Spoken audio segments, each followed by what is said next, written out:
this is Camille. Welcome to our channel Try to DIY. Today we're gonna do that.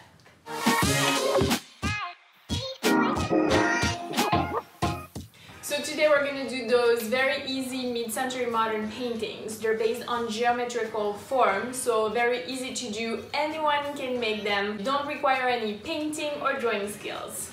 Alright, enjoy the video.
Today, I told you it was a really easy project, right?